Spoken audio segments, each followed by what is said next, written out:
तो ये पूरा समीकरण, पूरे आंकड़े, कितनी महिलाएं जीत कर आई हैं, कितनी महिलाओं को जगह मिल सकती है, ये सारी चीजें हैं। और कई महिलाएं इसमें ऐसी हैं जो जैसे जो लंबे समय से जीत कर अगर आ रही हैं, तो क्या उनके चेहरे मंत्रिमंडल में दिख सकते हैं?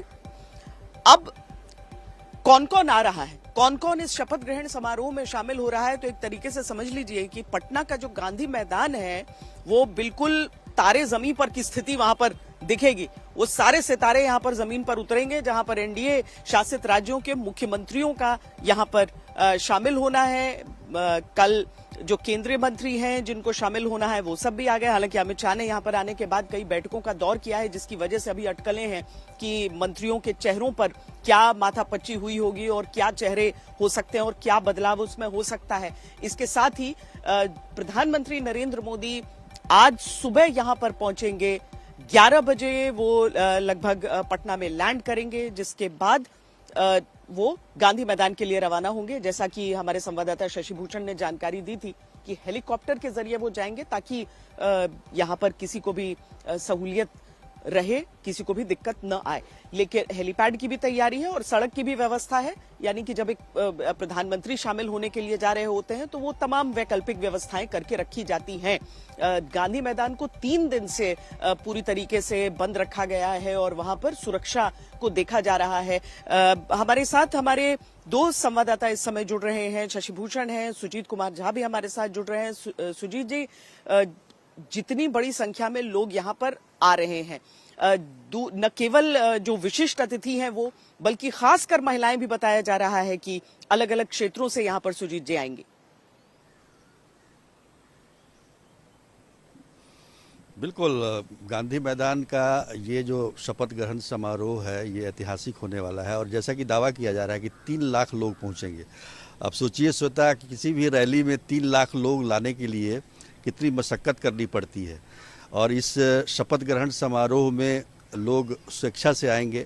और देखिए, इतनी संख्या में विधायक जीत के आए हैं, 202 संख्या है, तो सब क्षेत्र से भी अगर थोड़ा थोड़ा भी आ जाए तो इस संख्या काफ़ी हो जाती है।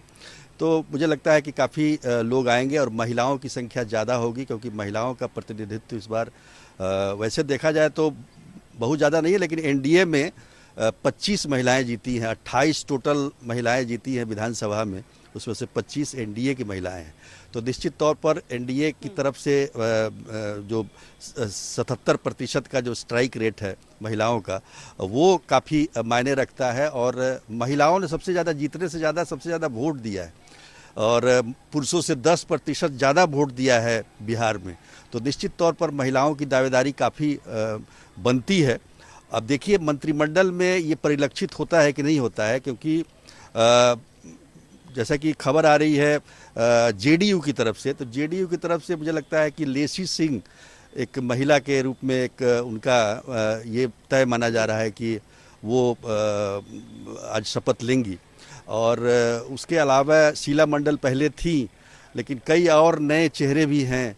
अब देखिए उसमें कितना समावेश हो पाता है, लेकिन कहा जा रहा है कि ये जो शपथ ग्रहण समारोह होगा, इसके बाद मंत्रिमंडल का विस्तार फरवरी में बजट सत्र से पहले भी किया जाएगा। तो आश्वासन भी है, जो विधायक जीते हैं जिनके मन में ये है कि उमंग है कि हम वो भी मंत्री बने, तो हो सकता है कि फरवरी तक उनको इंतजार करना पड़े। लेकिन अभी जो है काफ़ी कम संख्या में, कम क्या कहेंगे, 20 के लगभग में, 18-20 के लगभग में मंत्री शपथ लेंगे, जिसमें से जो तीनों दल हैं, जिसमें से 3 तय ही हैं कि नीतीश कुमार होंगे, सम्राट चौधरी होंगे, विजय कुमार सिन्हा होंगे।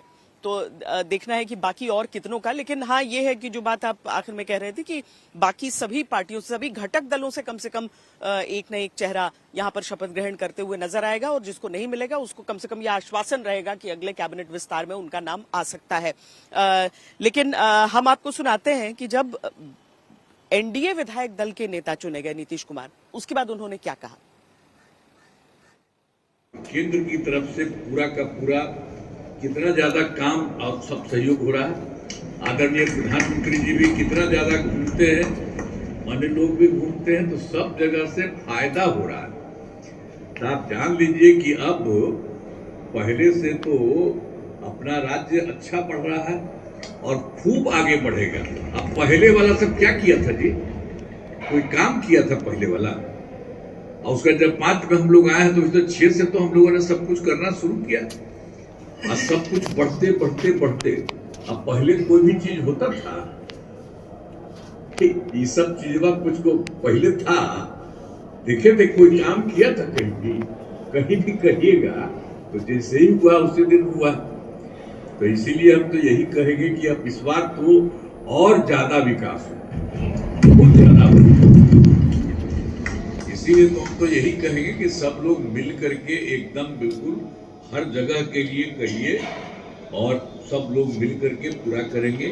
और केंद्र का जो सहयोग हो रहा है उनके चलते तो और भी ज्यादा होने वाला है। तो ये सब मिल करके बहुत आगे बढ़ने वाला है। तो इसलिए खुशी की बात है आप सब लोग आ गए हैं और दोनों तरफ भी है। देखिए ना भाई, विधान परिषद उसमें तो हो ही गया, लेकिन विधान परिषद में देखिए ना कितना है। आप जितना है उसमें तो है। बिहार का सफर थोड़ा अलग सा रहा है। नीतीश कुमार जब पहली बार मुख्यमंत्री बनकर आए थे 5 साल के कार्यकाल के लिए, उस समय जो काम हुआ उसके बाद और उसकी तारीफ शशि, जो उनके वोटर भी हैं और जो उनके आलोचक भी, आलोचक से ज्यादा मैं ये कहूंगी जो दूसरे पक्ष के वोटर हैं, वो भी ये मानते हैं कि जो शुरुआती कार्यकाल नीतीश कुमार का, उसके बाद राजनीति में उलझता गया, गठबंधन बदलते गए और काम पर भी हमने देखा उसी हिसाब से ब्रेक और एक्सेलरेटर होता रहा था। अब नीतीश कुमार अगर इस तरह की बातें बोलते हैं तो जाहिर है कि वो आगे का रास्ता उसी रूप में देख रहे हैं। शशि, बिल्कुल देख रहे हैं और हमको नहीं भूलना चाहिए श्वेता कि 2005 में नीतीश कुमार जब पूर्ण बहुमत के साथ, मतलब एनडीए के बहुमत के साथ सत्ता में आए तो उन्होंने बिहार में जो गुड गवर्नेंस को लेकर के, सुशासन को लेकर के है, लॉ एंड ऑर्डर को लेकर के है, जो काम किया उसी का नतीजा था कि 2010 में लैंडस्लाइड विक्ट्री हुई। और जो नीतीश कुमार की राजनीति को समझते हैं, बिहार की सियासत पर नजर रखते हैं, उनका तो ये भी मानना है कि नीतीश कुमार ने अगर 2013 आते आते एनडीए से अलग जाने का फैसला किया, बीजेपी से उनकी नाराजगी बढ़ी, तो इसके पीछे कहीं ना कहीं 2010 का जो बड़ा मैंडेट है वो भी था, क्योंकि कद बड़ा हो गया नीतीश कुमार को। नीतीश कुमार को लग रहा था कि अब बिहार ने उनको इतना कुछ दिया है कि वो केंद्र की तरफ बढ़ सकते हैं। एक अपडेट पहले आपको दिए देता हूं। अभी हमारे जो जानकार हैं वो बता रहे हैं कि श्रेयसी सिंह जो जमुई से विधायक हैं, दूसरी बार बनी है, कल भी इनके नाम की चर्चा हो रही थी, राजपूत जाति से आते हैं। दिग्विजय सिंह, जो स्वर्गीय दिग्विजय सिंह है, केंद्रीय मंत्री थे, उनकी बेटी हैं, निशानेबाज भी हैं, वो मंत्री बनने वाली हैं। उनको फोन कॉल जा चुका है। तो जैसा दिलीप जायसवाल थोड़ी देर पहले हमसे बातचीत में कह रहे थे कि हम लोग सरप्राइज करेंगे,